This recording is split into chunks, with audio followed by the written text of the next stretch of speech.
Hey wrestling fans, this is Rick from rickswrestlingblog.com. Hey, I want to talk a little TNA today. TNA's been, well, if you haven't seen them in the last few months, they've actually reduced their staff quite a bit.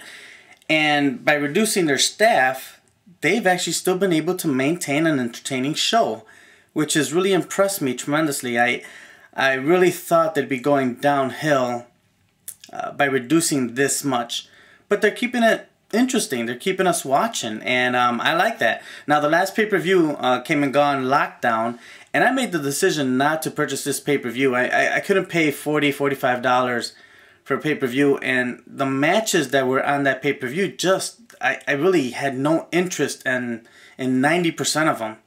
That 10% was just not worth me spending $40, $45 for it.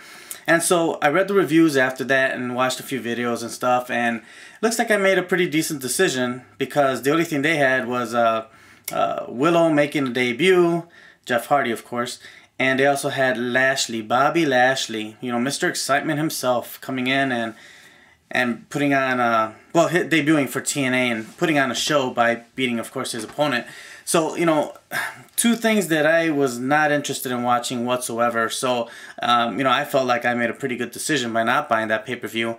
But going forward, I want to see what they have coming up to this next pay-per-view, which I'm not sure what, I don't remember what it's called. But I'll tell you what, they've got storyline after storyline after storyline going on, and it's become pretty exciting. They're doing something that the WWE used to do, and that is having multiple storylines going on at the same time, different superstars, and keeping us interested pretty much in every match. Every match you see, there's a reason for it. There's a purpose. There's a story behind it, which the WWE, and they've gotten lazy with that. They may have 3 storylines going on. That's about it.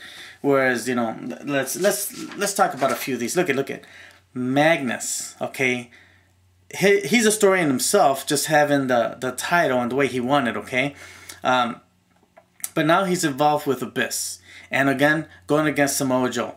That's a storyline. Okay, now you got Samoa Joe, the Abyss mixed in the Eric Young thing, and now you got Eric Young, Abyss with Samoa Joe, which now Eric Young and Samoa Joe are conflicting, and they're having a problem because they're being mixed into this world title match, which it's all good stuff. It's all interesting, The Beautiful People have a good storyline going on.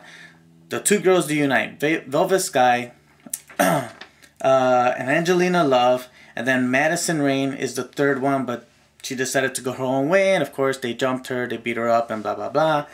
So that's a storyline. Bully Ray now involved with Bobby Roode. Okay, that's a storyline, and that's good. And now you got Bully Ray, who's turned face.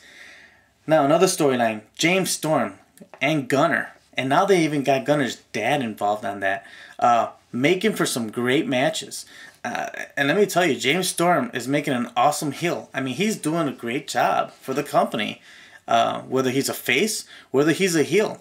And going in as a heel again, full force, he's doing a great job. Keeping it interesting. Keeping things going. We've got the Willow, Jeff Hardy with an EC3 storyline going on. Probably one of my least favorites, but at least there's a storyline there.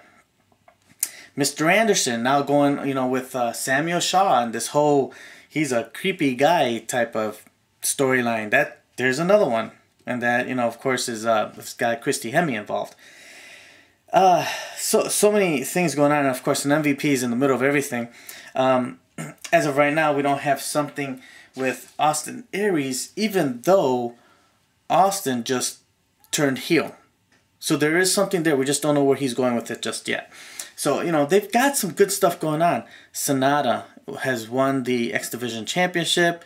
Where are they going to go with that? Then you've got some stars coming up here that have been pretty cool in the past, like Kenny King. Kenny King made a great X Division champion. The guy can speak. The guy can wrestle. He's just a real smart mouth, and he can cut a promo. This guy is actually pretty good. I think this guy is a good future star for TNA, and I'm glad to see that he's back. And I think that if he's going to continue where he left off, I think he's going to be doing some great stuff. All right, so, you've got a lot of stars here. And actually, let me rephrase that. We don't have that many on the roster, but the small roster, it seems that everyone is doing something. If you look at the roster, you really don't have any jobbers. You know, if you go to WWE, you've got 3MB, 3 jobbers, never win a match. Zack Ryder, Santino Marella. You've got certain people that just do not win matches. They're there just to make someone else look good, okay? But in TNA, you really don't have that, okay? Except for those first 2 that made EC3 look good. And when he first started his career, you know, those Fergus or Furman or whatever his name is, and the other guy, whatever. Anyway, besides those 2, and those are the only 2 that I can remember, really, everyone else is winning or losing, and it's even. I mean, so you don't have any jobbers here, which is good. It's nice to see TNA having, you know, a bunch of storylines going on. Everybody be involved somewhere with something, doing something. And when one ends, they quickly switch, and this person goes to that one, and this one goes to that one, and all of a sudden you've got storylines in this area. Something that the WWE just, to me, has gotten lazy about. They get 2, 3 storylines, and that's it. They're just going to stick with that, and that's it. Everybody else, just fill in a role somewhere. Just, you know. Anyway, which really disappoints me about the WWE, the fact that they've been doing this for a while already. That's pretty disappointing. But TNA is just doing a really nice job right now. I think their matches, their shows have really been entertaining, have been fun to watch. And, you know, I keep waiting to see who's that next person that's going to show up. And then who's the next one after that. And then how are they going to switch the roles here? You know, Bully Ray was a heel for so long, but now he's a face. But how long will he stay face before he turns heel again? Well, that depends on where they're going to switch him after this little war with Bobby Roode ends. Or Bobby Roode. How about him turning face? I mean, I thought that that's the route that they were going, and then it seemed like they changed their mind and kept him as a heel. Good stuff. Good stuff. We still want to see someone beat the crap out of Magnus, because Magnus hasn't truly defended that title and really won a match. So obviously he's called the paper champion. So hey, whatever it is, TNA has been doing a really good job with these storylines. It's been pretty exciting to watch, especially when you see most of this on Spike TV for free. I mean, that's just some great stuff. So we're gonna see what happens with the next pay-per-view, and you know, I'll be watching it closely, because if it's intriguing enough, I may be going and buying the next pay-per-view. So we'll see. What I think that they really need to focus on, though, is their tag team division, because right now you're looking at the Wolves and the Bromans. I mean, that's it. American Wolves and the Bromans. Of course, they can easily throw a couple people together and make tag teams, which they've had in the past. But for the time being, there's only 2 teams battling for the tag team titles. Now, they don't say anything about the Knockouts Tag Team Championship, which they used to have, but that kind of disappeared, didn't it? All right. X Division. Let's not forget about this belt, okay? And let's not forget about how they wrestle some of these matches. These are really good matches, especially when they're doing all this climbing across these poles and this, I forget what those matches are called now, but I would really love it if they brought back the 6-sided ring. That would be pretty cool.